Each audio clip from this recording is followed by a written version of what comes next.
तो अभी तक हम लोग ये लास्ट टॉपिक है क्वांटिटी थ्योरी ऑफ मनी का, ठीक है, या वैल्यू थ्योरी का। और आज जो हम लोग टॉपिक पढ़ रहे हैं उसको बोलते हैं रियल बैलेंस इफेक्ट। इसको किसने दिया था भाई?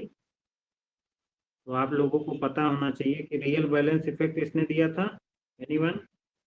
किसी डॉन को पता है? पेटिंकिन। डॉन पेटिंकिन। हाँ। कब दिया था? 1956 में। यानी इसे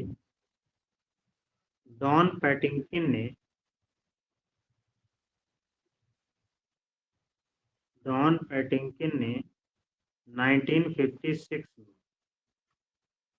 एक इनकी बुक थी, बहुत फेमस बुक है। वो बुक का नाम भी पूछता है एग्जाम में। Money money interest interest and price. Money interest and prices में दिया था। ठीक है, ये बुक किसकी थी? Money interest and price.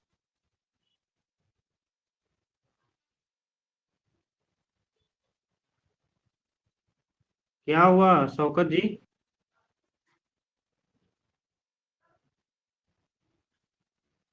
यहाँ पे ये चीज बोलने की क्या जरूरत थी? कोई चीज याद आ गई क्या?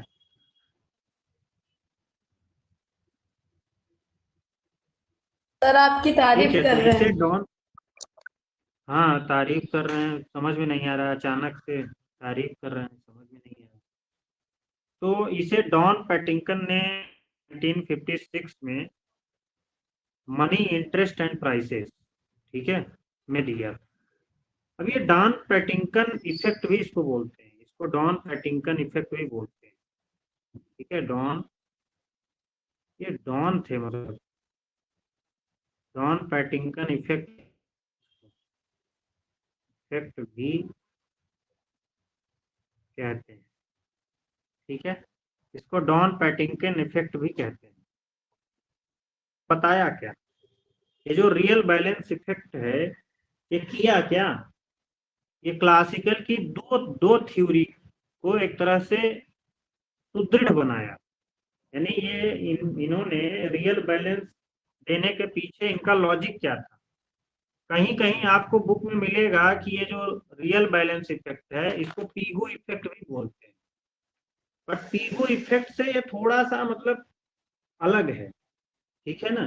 पीगू इफेक्ट से ये थोड़ा सा बड़ा डिफरेंट है। सर हाँ, कहीं क्या बोल रहे मतलब हो? ऐसे तो कंफ्यूजन क्रिएट हो जाएगी ना।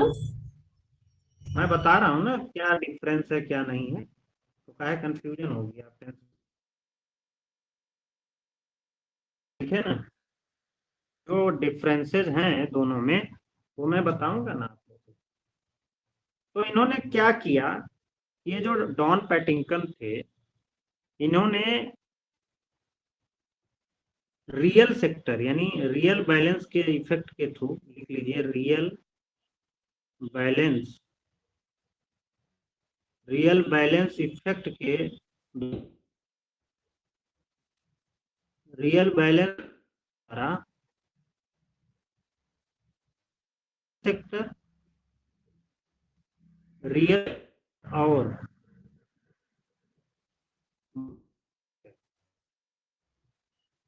रियल सेक्टर को इंटीग्रेट किया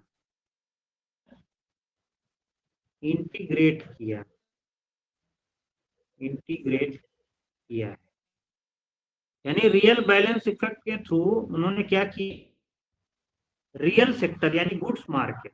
रियल सेक्टर क्या होता है? गुड्स मार्केट, वस्तु बाजार या वास्तविक क्षेत्र। और मोनेटरी सेक्टर क्या होता है? मौद्रिक क्षेत्र या मुद्रा बाजार। दोनों को एक किया। रियल बैलेंस इफेक्ट के जरिए जो डॉन पैटिंकन थे उन्होंने क्या किया है, वास्तविक क्षेत्र यानी रियल सेक्टर और मोनेटरी सेक्टर दोनों को इंटीग्रेट किया। क्या किया है भाई? इंटीग्रेट किया है। समझ गया ना? यानी जो क्लासिकल ने दोनों को अलग अलग किया था, इन्होंने दोनों को क्या किया, इंटीग्रेट किया। और क्या बताता है रियल बैलेंस इफेक्ट?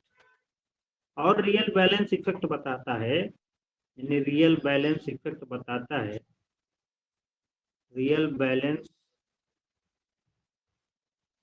इफेक्ट बताता है कि कीमतों में अगर अगर कीमतों में परिवर्तन किया जाए, कीमतों में परिवर्तन या चेंज किया जाए, किया जाए किया जाए तो वो वो बैलेंस के जरिए, रियल बैलेंस में चेंज के जरिए, ये चेंज के जरिए जरिए मांग को, मांग और पूर्ति यानी डिमांड एंड सप्लाई को प्रभावित करता है, वो प्रभावित करता है, जिससे इकोनॉमी में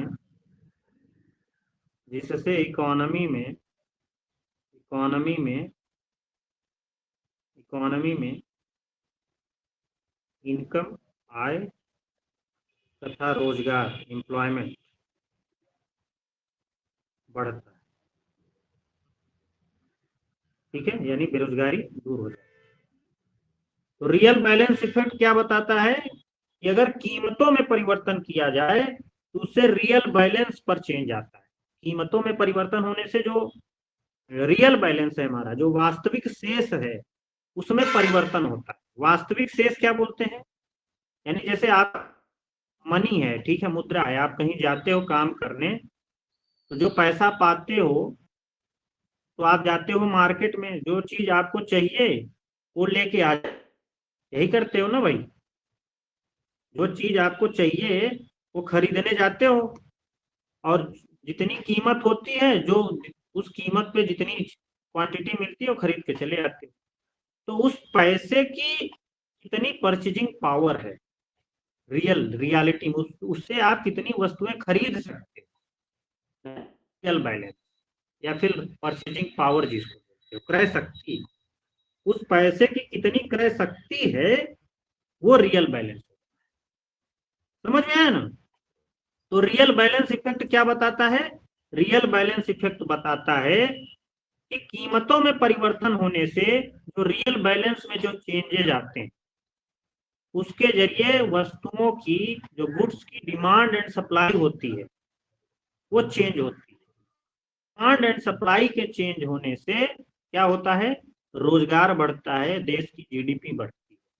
तो इस तरह से रियल बैलेंस इफेक्ट के जरिए जो डॉन पैटिंगटन थे, वो बताते हैं कि कीमतों में परिवर्तन करके आप रियल बैलेंस इफेक्ट के जरिए इकोनॉमी में जो है बेरोजगारी, मंदी, इन सबको दूर किया जा सकता है इकोनॉमी। ठीक है, तो this is the real balance. तो अब आइए थोड़ा सा और आगे बढ़ते हैं। यहाँ तक क्लियर है ना सभी को? निधि, समझ में आया ना बेटा? बोलो भाई, सभी को यहाँ तक क्लियर है?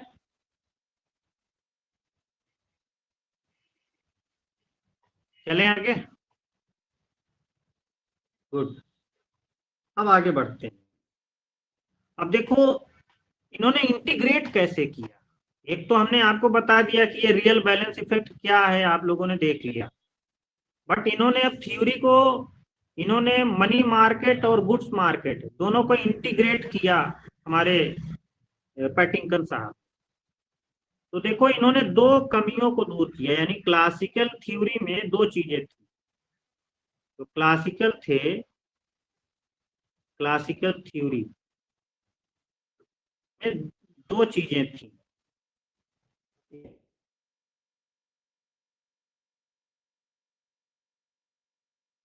क्लासिकल डाइकोटोमी,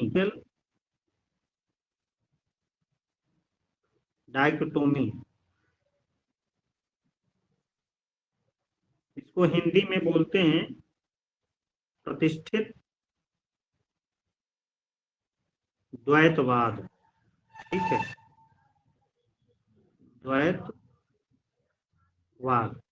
ठीक है, प्रतिष्ठित द्वैतवाद।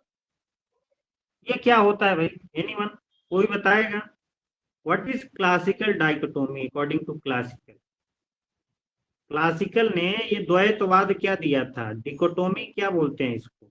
ये क्या होती है क्लासिकल डाइकोटोमी? जो क्लासिकल थे वो कहते थे, डाइकोटोमी का मतलब दो चीज है, द्वैतवाद का मतलब दो चीजों में वो विभेद करते थे, दो चीजें अलग अलग हैं। वो कहते थे कौन सी दो चीजें भाई? एक था रियल सेक्टर, रियल सेक्टर यानी वास्तविक क्षेत्र, वास्तविक क्षेत्र। एक था मोनेटरी सेक्टर, मोनेटरी सेक्टर यानी मौद्रिक क्षेत्र, मौद्रिक क्षेत्र। ठीक है। रियल सेक्टर का मतलब होता है, रियल सेक्टर का मतलब क्या है? Goods market. इसको और करके गुड्स मार्केट में लिख सकते हो, गुड्स मार्केट या वस्तु बाजार। ठीक है, वस्तु बाजार। और इसको मुद्रा बाजार, मनी मार्केट, मनी मार्केट या फिर मुद्रा बाजार। अब जो क्लासिकल थे वो कहते थे कि ये जो रियल सेक्टर है, जो गुड्स मार्केट, ये जो रियल सेक्टर है या जो गुड्स मार्केट है, इसमें जो गुड्स की डिमांड एंड सप्लाई होती है, जो गुड्स की डिमांड एंड सप्लाई होती है, वो फंक्शन होती है किसकी?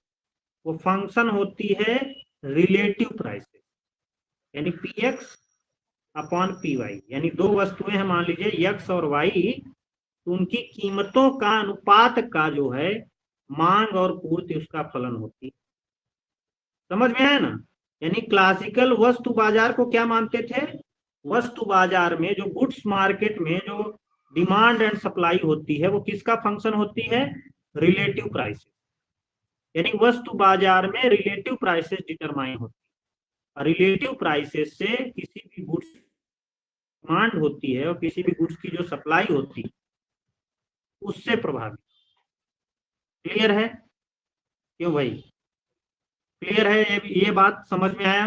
जल्दी जल्दी बताइए, बहुत क्रिटिकल चीज है। हाँ। अब दूसरी बात, अब जो मनी मार्केट है, जो मॉनेटरी सेक्टर है, क्लासिकल कहते थे कि जो मनी मार्केट है उसमें जो मनी की सप्लाई है और जो मनी की डिमांड है उससे क्या डिसाइड होता है? बताओ भाई, उससे क्या डिसाइड होता है? सामान्य कीमत स्तर। यानी मनी और जहां मनी डिमांड बराबर होते हैं, यानी जहां पे मुद्रा की मांग और मुद्रा की पूर्ति बराबर होती हैं, उससे क्या decide? General price level, general price level यानी सामान्य कीमत स्तर, सामान्य कीमत स्तर। यानी क्लासिकल क्या कहते थे कि जहां पे मुद्रा बाजार में मुद्रा की मांग और मुद्रा की पूर्ति बराबर होती है, जहां पे वहां पे क्या डिसाइड होता है? जनरल प्राइस लेवल यानी कीमत स्तर, यानी कीमत स्तर डिसाइड, स्तर जनरल प्राइस लेवल यानी निरपेक्ष कीमत स्तर।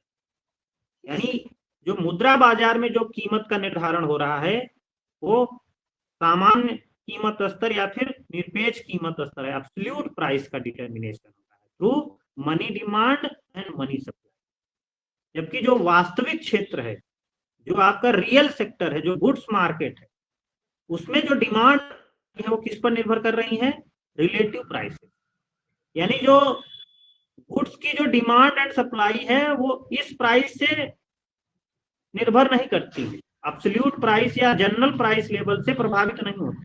क्लासिकल का मानना, क्लासिकल का क्या मानना था कि इस प्राइस से जो निरपेक्ष कीमत है या जो जनरल प्राइस लेवल है जो कि मनी मार्केट में डिटरमाइन होता है, उससे जो है जो वस्तु बाजार में जो किसी भी वस्तु की जो डिमांड एंड सप्लाई है वो प्रभावित नहीं होती।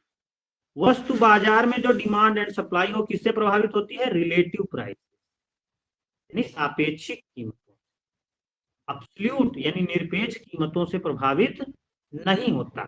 इस तरह से उन्होंने बताया कि ये जो दो सेक्टर हैं, रियल सेक्टर या मॉनेटरी सेक्टर या वस्तु बाजार या मुद्रा बाजार, ये एक दूसरे को प्रभावित नहीं करते, ये अलग चीजें हैं। समझ में आया? इसीलिए इसको क्या बोलते हैं, द्वैतवाद, डिकोटोमी। यानी रियल सेक्टर मॉनेटरी सेक्टर को प्रभावित नहीं करता और मॉनेटरी सेक्टर रियल सेक्टर को प्रभावित नहीं करता।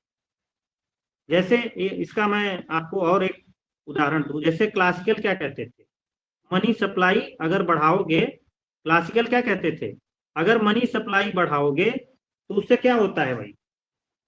क्लासिकल क्या कहते थे, अगर मनी सप्लाई बढ़ाते हो तो उससे क्या होगा, बताओ जरा। मनी सप्लाई बढ़ाओगे तो सामान्य कीमत स्तर बढ़ जाती है, जनरल प्राइस लेवल बढ़ जाएगा। भाई दो वस्तुएं हैं, अब हम रिलेटिव प्राइस भी तो देंगे। यहाँ लेवल बढ़ने का अर्थ है कि पीएक्स भी बढ़ेगा और पीवाई भी बढ़ेगा। अगर मनी सप्लाई बढ़ने से कीमत स्तर बढ़ रहा है, कीमत स्तर के बढ़ने से यक्स की भी कीमत होगी, बढ़ेगी। भाई मनी सप्लाई प्राइस लेवल भी डबल, तो यक्स की भी प्राइस डबल, वाई की भी डबल। तो P X upon P Y क्या होगा, आप लोग बताओ जरा। P X upon P Y क्या होगा? मान लीजिए पहले पी एक्स अपॉन यक्स की भी कीमत एक थी, वाई की भी कीमत एक, ठीक है। अब मनी सप्लाई के बढ़ने से प्राइस डबल हो गया, तो पी एक्स की भी डबल दो, इसका भी डबल दो, तो दो अपॉन दो, एक अपॉन एक पहले था एक, दो अपॉन दो क्या हो गया एक। प्राइस रिलेटिव प्राइसेस क्या हो गई, कांस्टेंट हो। समझ में आया ना? क्यों भाई, इतनी बात समझ में आती है? बताइए जरा।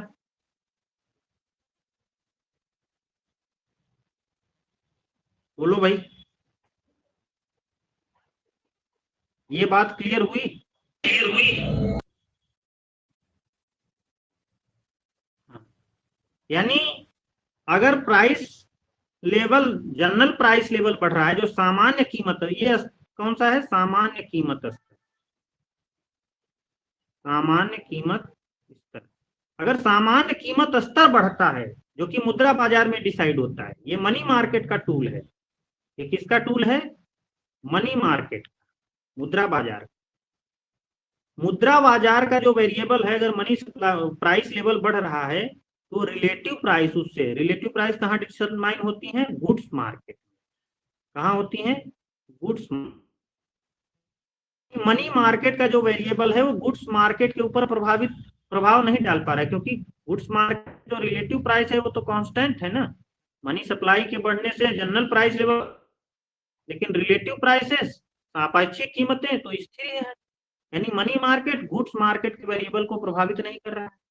और जब रिलेटिव प्राइस अगर चेंज नहीं हो पा रही है, तो उससे जो वस्तुओं की जो मांग है, डिमांड एंड सप्लाई, उस पर भी कोई प्रभाव नहीं पड़ेगा, वो भी कांस्टेंट रहेगा, स्थिर रहेगा। क्यों भाई, स्थिर रहेगा।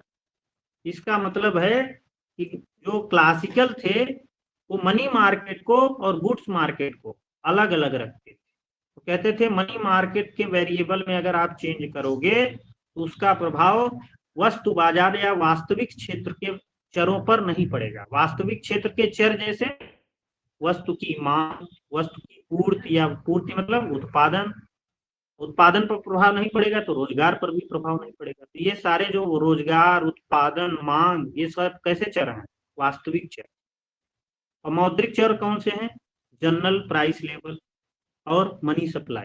तो देखो मनी सप्लाई बढ़ा रहे हो आप तो उसका प्रभाव जनरल प्राइस लेवल पे ही पड़ रहा है, रिलेटिव वास्तविक चरों पे नहीं पड़ रहा है। रिलेटिव प्राइस तो वही है। इसका मतलब इन अदर वर्ड में इसको क्या बोलते हैं, न्यूट्रलिटी ऑफ मनी। इसको क्या बोलते हैं, मुद्रा की तटस्थता। मनी सप्लाई आप बढ़ा रहे हो, एक मौद्रिक चर चेंज कर रहे हो तो उसका प्रभाव दूसरे मौद्रिक चर पे ही पड़ रहा है, रिलेटिव चरों, रियल वेरिएबल्स पे नहीं पड़ रहा। डिमांड एंड सप्लाई, रोजगार, इनकम, रिलेटिव प्राइस, सापेक्षिक कीमतें, इन सब पे नहीं पड़ रहा। एक मॉनेटरी चर का प्रभाव दूसरे मॉनेटरी चर पे ही पड़ रहा, इसलिए इसको क्या बोलते हैं, इन दोनों के सम्मिलित रूप हैं न्यूट्रलिटी ऑफ मनी, यानी money affects only nominal variable, it does not affect real variable. यानी जो मौद्रिक चर है वो मौद्रिक चरों को ही प्रभावित कर रहा है, वास्तविक चरों को प्रभावित नहीं कर रहा है। तो इसको क्या बोलते हैं? इसको बोलते हैं न्यूट्रलिटी ऑफ मनी। ठीक है, और this is classical dichotomy. Classical dichotomy सभी को क्लियर हुआ? जल्दी जल्दी बताइए फटाफट, बोलो भाई। क्लासिकल डाइकोटोमी सभी को क्लियर है? चलें आगे।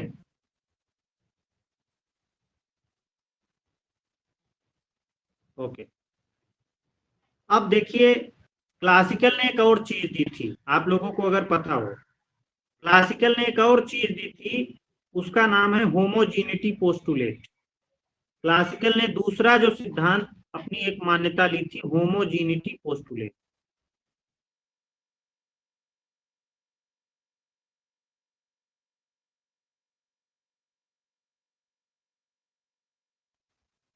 क्यों भाई?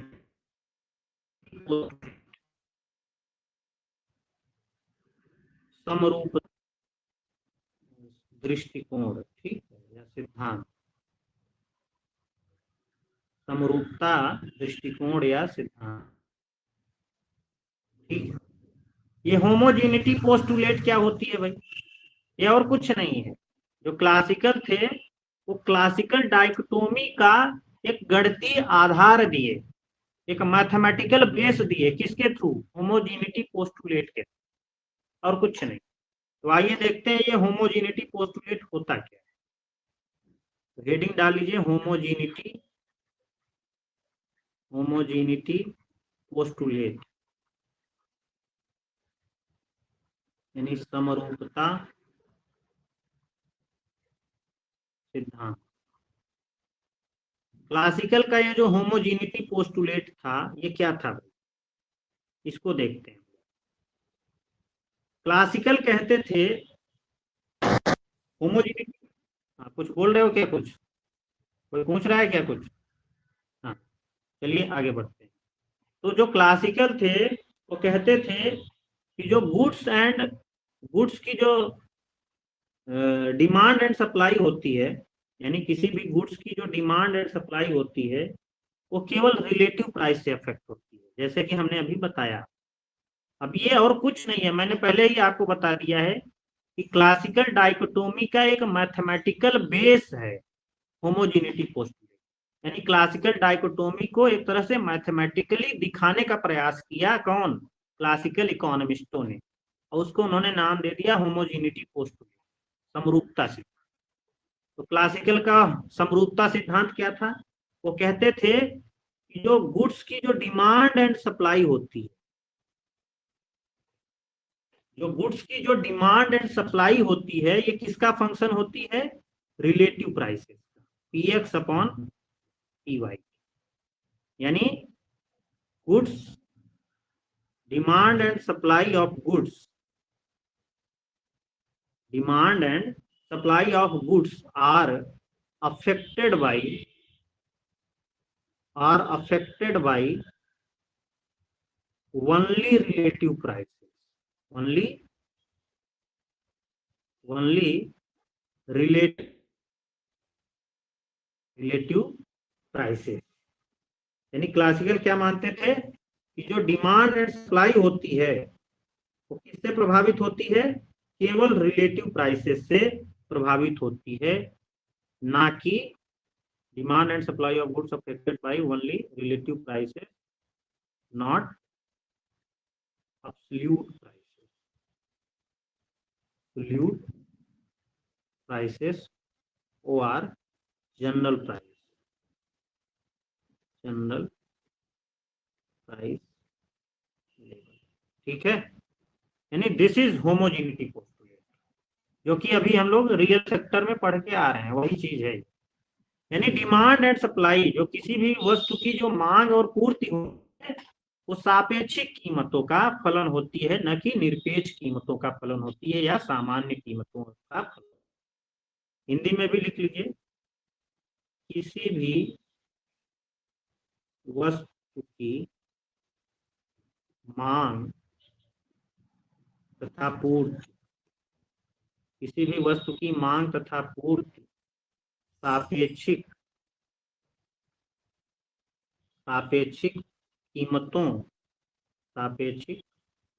कीमतों यानी कि पीएक्स अपॉन पीवाई से प्रभावित होती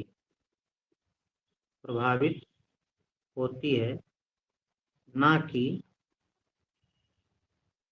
निरपेक्ष कीमतों से। निरपेक्ष कीमतों कहाँ डिटरमाइन होती है? Money market. निरपेक्ष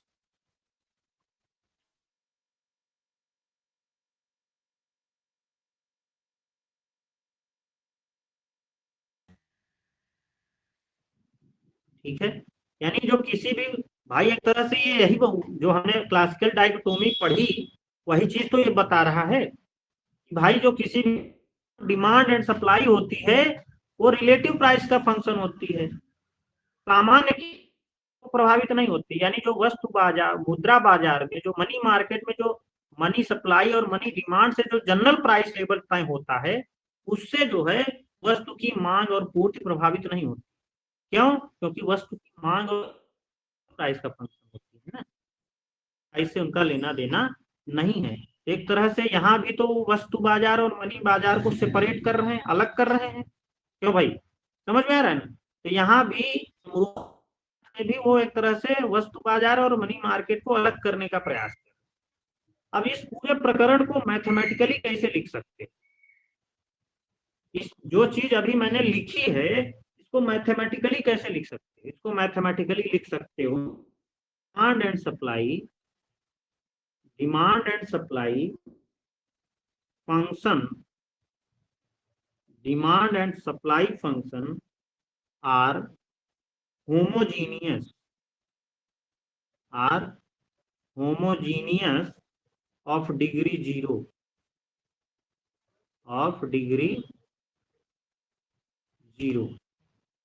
यानी वस्तु बाजार में जो डिमांड एंड सप्लाई फंक्शन होते हैं गुड्स मार्केट में वो होमोजीनियस होते हैं of degree zero in prices. यानी डिमांड एंड सप्लाई जो फंक्शन होते हैं वो होमोजीनियस होते हैं डिग्री जीरो के इन प्राइसेस। तो हिंदी में कैसे लिखोगे कि वस्तु के मांग तथा पूर्ति फलन शून्य डिग्री के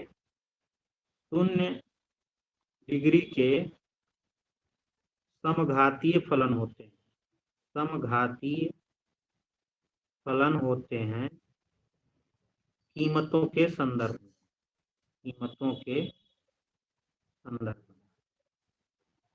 इसका मतलब आप समझ कि अगर अर्थव्यवस्था में कीमतें बढ़ती हैं तो कीमतों के बढ़ने से डिमांड एंड सप्लाई है उसके ऊपर प्रभाव नहीं पड़ता है। आइए देखते हैं, अगर मान लीजिए बाई चांस कीमतें बढ़ गई, ये जनरल प्राइस लेवल है जो कि मनी मार्केट में तय हो, यानी एब्सोल्यूट प्राइस यानी निरपेक्ष कीमत। अगर कीमत बढ़ती है तो रिलेटिव प्राइस क्या होगी? पीएक्स अपॉन पीवाई के ऊपर क्या प्रभाव पड़ेगा? अगर सामान्य कीमत स्तर बढ़ता है तो पीएक्स भी उतना ही से बढ़ेगा और पीवाई भी उतना ही से बढ़ेगा। तो पीएक्स अपॉन पीवाई क्या होगा? क्या होगा? कांस्टेंट होगा, स्थिर होगा। जितने से पीएक्स बढ़ रहा है उतना ही पीवाई बढ़ रहा है, तो दोनों का रेशियो क्या हो जाएगा? कांस्टेंट हो जाएगा। तो जब कीमतें बढ़ रही हैं इसमें फर्क नहीं पड़ रहा। और हम लोग सभी लोग जानते हैं कि जो किसी भी गुड्स की जो सप्लाई होती है वो किसका फंक्शन होती है? पीएक्स अपॉन पीवाई का। जब ये कांस्टेंट है तो डिमांड एंड सप्लाई पर फर्क पड़ेगा? उनका नहीं पड़ेगा, तो उन डिमांड एंड सप्लाई पर प्रभावित नहीं कर रहे, तो इसलिए तो जीरो डिग्री है इन प्राइसेस। यानी कीमतों के बदलने से रिलेटिव प्राइस, सापेक्षिक कीमतों में कोई प्रभाव नहीं आ रहा है, कोई चेंजेज नहीं आ रहा है, इसलिए उपभोक्ता जो है उसके व्यवहार में भी कोई परिवर्तन नहीं। जो वस्तु वो पहले खरीदता था उतना ही वस्तु वो अब भी खरीदेगा। क्यों? क्योंकि रिलेटिव प्राइस कांस्टेंट है, रिलेटिव तक चेंज नहीं होगी तब तक उपभोक्ता जो सप्लाई है और जो डिमांड है वो प्रभावित नहीं। तो एक तरह से यहाँ भी कहीं ना कहीं जो नॉमिनल वेरिएबल है, जो मौद्रिक चर है, वो वास्तविक चरों को प्रभावित नहीं कर रहा है होमोजेनिटी पोस्टुलेट से। क्लियर हुआ? Homogeneous of degree 0 in prices. बोलो भाई, सभी को क्लियर है? बताइए, बोलो भाई, सभी को क्लियर है यहाँ तक? तो चलें आगे।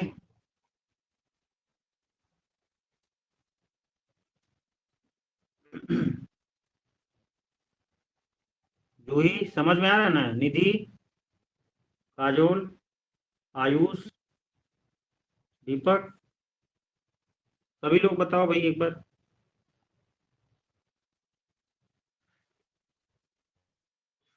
ओके, तो अब यहीं पे आते हैं हमारे क्या कहते हैं, पैटिंकन साहब। पैटिंकन ने कहा कि ये जो क्लास वो सिद्धांत दिए हैं, क्लासिकल डाइकोटोमी और होमोजेनिटी पोस्टुलेट, ये दोनों सिद्धांत कहीं न कहीं वस्तु बाजार और मुद्रा बाजार को अलग रख रहे हैं। वस्तु बाजार और मुद्रा बाजार यानी गुड्स मार्केट और मनी मार्केट को ये लोग अलग अलग रख रहे हैं, और ये कहते हैं कि न गुड्स मार्केट मनी मार्केट को प्रभावित नहीं करता और मनी मार्केट गुड्स मार्केट को प्रभावित नहीं करता। तो अब इन्होंने जो पैटिंकन थे उन्होंने थ्योरी दी, थ्योरी का नाम है रियल बैलेंस इफेक्ट। क्या दिया? Real balance effect. और इस थ्योरी के माध्यम से उन्होंने बाजार और मुद्रा बाजार दोनों को एक कर दिया, इंटीग्रेट कर दिया। और कैसे किया भाई? इंटीग्रेट कैसे किया? तो इनका मानना था, जो हमारे पैटिंकन साहब थे, इनका मानना था कि ये जो वस्तुओं की मांग और पूर्ति होती है, जो वस्तुओं की मांग और पूर्ति होती है, यानी demand and supply of goods, दूसरा कलर ले लेते हैं, यानी पैटिंकन का मानना था कि जो demand and supply of goods होती है, demand and supply of goods, ये क्लासिकल के अकॉर्डिंग तो P X upon P Y का तो फंक्शन होती ही होती है, यानी सापेक्षिक कीमतों का तो फलन होती है। लेकिन उन्होंने कहा कि डिमांड एंड सप्लाई एक और चीज का फंक्शन होती हैं, वो कौन सा है? रियल बैलेंस का भी फंक्शन होती है, यानी एम बाई पी का भी फलन। इन्होंने रियल बैलेंस को ऐड कर दिया। ये क्या है? Real balance. रियल बैलेंस यानी वास्तविक शेष। वास्तविक शेष, ये वास्तविक शेष क्या है? आप लोगों को पता है ना, रियल बैलेंस। रियल बैलेंस का मतलब क्या है? Purchasing power of the money, यानी मुद्रा की क्रय शक्ति। आप कोई भी मुद्रा अपने पास रखे हो, कोई भी मनी अपने पास रखे हो, तो उस मनी से कितनी वस्तुएं खरीद सकते हो, that is the real balance, that is the वास्तविक शेष। तो क्लासिकल लोगों ने क्या बोला? क्लासिकल ने कहा कि डिमांड एंड सप्लाई जो गुड्स की होती है वो सापेक्षिक कीमतों का फलन होती है। लेकिन डॉन पैटिंकन, जो कि कीनीजियन इकोनॉमिस्ट थे, डॉन पैटिंकन कैसे अर्थशास्त्री थे? Neo Keynesian. कैसे थे ये? नियो कीनीजियन थे, नियो कीन्स अर्थशास्त्री थे। और ये कहते हैं कि जो demand and supply of goods है, ये सापेक्षिक कीमतों के साथ साथ रियल बैलेंस यानी वास्तविक शेष का भी फलन होती है। समझ में आया? तो ये रियल बैलेंस ऐड करके इन्होंने सारा काम सही कर दिया, जो क्लासिकल ने बिगाड़ दिया। बैलेंस को डिमांड एंड सप्लाई का फंक्शन मान करके इन्होंने मनी मार्केट और जो मुद्रा बाजार, मनी मार्केट और जो गुड्स मार्केट अलग रख रहे थे क्लासिकल, उसको इंटीग्रेट कर, मिला दिया कि मनी मार्केट गुड्स मार्केट को प्रभावित करता है। कैसे किया, आइए देखते हैं। अब वही उन्होंने जो मैं पहले पेज पे जो डेफिनेशन लिखवाई थी उसी को पकड़ूंगा, यहां से पकड़िए।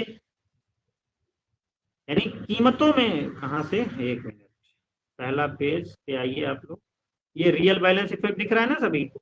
तो रियल बैलेंस इफेक्ट क्या बताता है कि अगर कीमतों में परिवर्तन किया जाए तो रियल बैलेंस में चेंज के जरिए मांग और पूर्ति में प्रभावित करता है, जिससे इकोनॉमी में बढ़ेगा।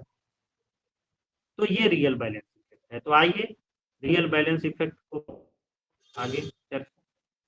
तो अब ये कहते हैं कि मान लीजिए अगर प्राइस लेवल में चेंजेज आते हैं, मान लीजिए दो, केस वन लेता हूं मैं पहले, one case one.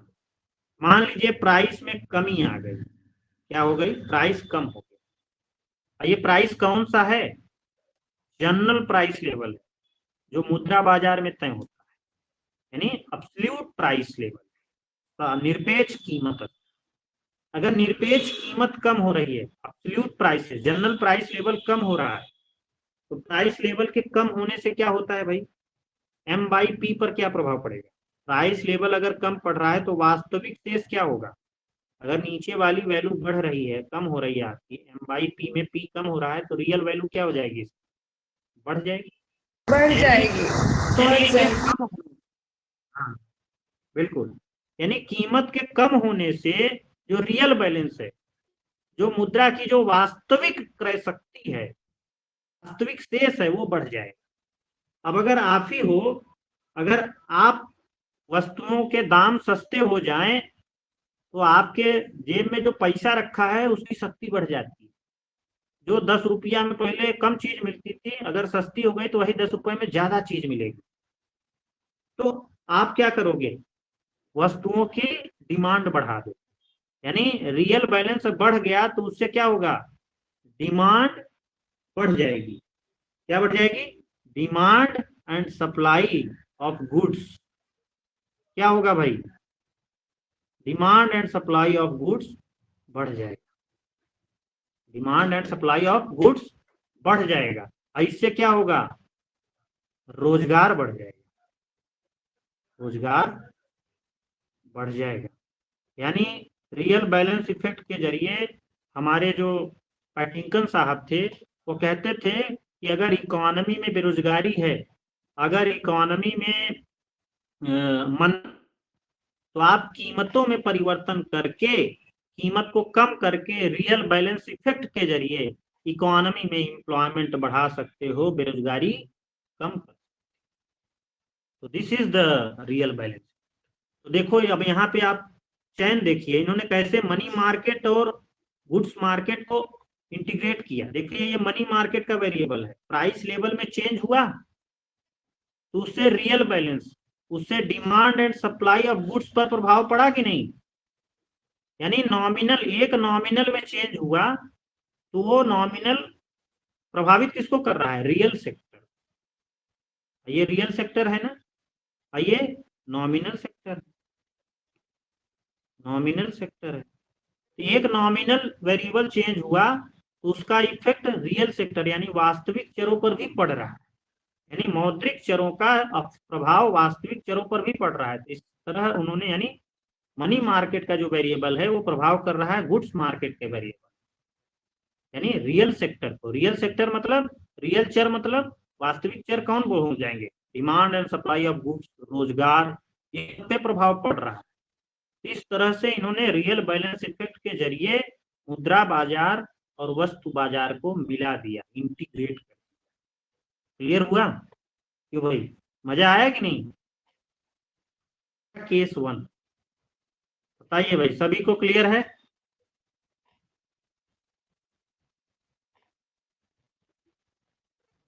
Okay, case लेते हैं, केस टू, केस टू की बात करते हैं। केस टू है, अब मान लीजिए अगर कीमत बढ़ गई तो क्या होगा भाई, अगर कीमत बढ़ गई तो क्या हो गया, कीमत बढ़ेगी तो m बाई पी यानी वास्तविक शेष क्या हो जाएगा, नीचे वाली वैल्यू बढ़ गई तो आप बताइए क्या होगा, कम हो जाएगा, डिक्रीज हो जाएगा। हो जाएगा। नीचे वाली वैल्यू बढ़ी तो ये टोटल वैल्यू क्या हो जाएगी, कम हो जाएगी।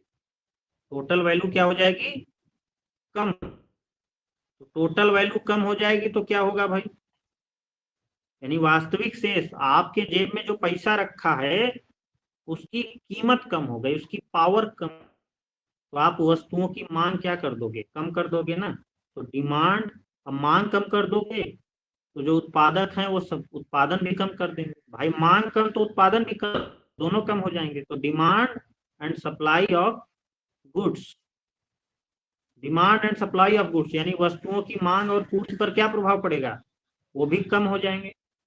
अगर वो कम हो जाएंगे तो रोजगार पर क्या प्रभाव पड़ेगा, एम्प्लॉयमेंट पर क्या प्रभाव पड़ेगा, रोजगार भी कम हो जाएगा। भाई डिमांड कम है तो उत्पादन भी कम होगा, उत्पादन कम होगा तो जो फर्म्स हैं वो लोगों को रोजगार कम देंगे, क्योंकि वो उत्पादन ही नहीं कर रहे हैं तो रोजगार काहे के लिए देंगे, रोजगार भी कम हो जाएगा। ये भी कहीं ना कहीं रियल बैलेंस इफेक्ट के जरिए हो रहा है। ठीक है, तो दिस इज सेकेंड केस। तो this is all about the real balance effect. यानी रियल बैलेंस इफेक्ट के जरिए पार्टिंकन ने बता दिया कि जो मौद्रिक चर है, यानी जो प्राइस लेवल है, जनरल प्राइस लेवल जो कि मनी मार्केट में तय होता है, वो कहीं ना कहीं गुड्स मार्केट के जो वेरिएबल्स हैं, यानी रियल सेक्टर के जो वेरिएबल हैं, demand and supply of goods and रोजगार, यानी रियल सेक्टर या फिर गुड्स मार्केट, उनको प्रभावित कर रहा है। तो ये एक तरह से इन्होंने मिला दिया दोनों वेरिएबल, क्या कर दिया, मिला दिया।